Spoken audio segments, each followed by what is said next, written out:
बिस्मिल्लाहिर्रहमानिर्रहीम। अल्लाह के नाम से शुरू करता हूँ जो बड़ा मेहरबान निहायत रहम वाला है।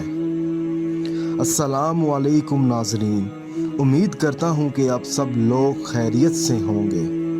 आप देख रहे हैं हमारा channel Zoya life health care. अगर आपने अभी तक हमारा चैनल सब्सक्राइब नहीं किया तो ज़ोया लाइफ हेल्थ केयर को सब्सक्राइब करना हरगिज़ मत भूलें। सब्सक्राइब करने के बाद मज़ीद नोटिफिकेशन। आज हम इस वीडियो में आपकी ज़िंदगी आसान करने के लिए एक अमल बताएंगे। अगर आपकी अम्मी आपके रिश्ते से इनकार कर देती हैं, जहां आप चाहते हैं कि आपकी शादी वहां हो और आपकी माँ नहीं मान रही या भाई नहीं मान रहा या वालदा नहीं मान रही, जो भी है, ज़्यादातर मसला ये है कि आपकी वालदा नहीं मानती आपके रिश्ते को लेकर, और आप अपनी ज़िंदगी भी उस शख्स के साथ गुजारना चाहते हैं जिससे आप प्यार करते हैं, जिससे आप मोहब्बत करते हैं। तो ये अमल जो है उन लोगों के लिए है। इस अमल को लाजमी सुने, क्योंकि इस अमल को मुकम्मल सुनने से आपको बहुत ज़्यादा फ़ायदा हासिल होने वाला है। सबसे पहले आपने देखना है कि आपके घर में कौन आपके रिश्ते को लेकर राज़ी नहीं है। अगर आपकी वालदा राज़ी नहीं है तो आपने अपनी वालदा का नाम लेना है, ठीक है। एक पर्ची पर आपने अपनी वालदा का नाम लिख लेना है और ये अमल तकरीबन आपने 7 दिन करना है।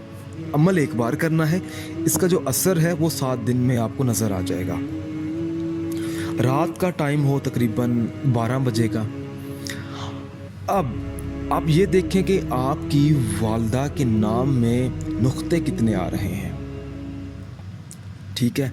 अगर आपकी वालदा में 2 नुक्ते आ रहे हैं या 1 नुक्ता आ रहा है, ठीक है, तो आपने उतने गुलाब लेने हैं, सफ़ेद गुलाब लेने हैं, सफ़ेद, ठीक है।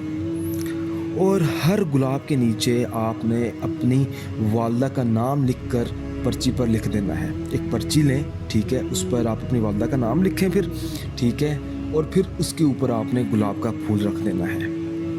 अब हर गुलाब के फूल में ना आपने एक एक सुई लगा देनी है, ठीक है।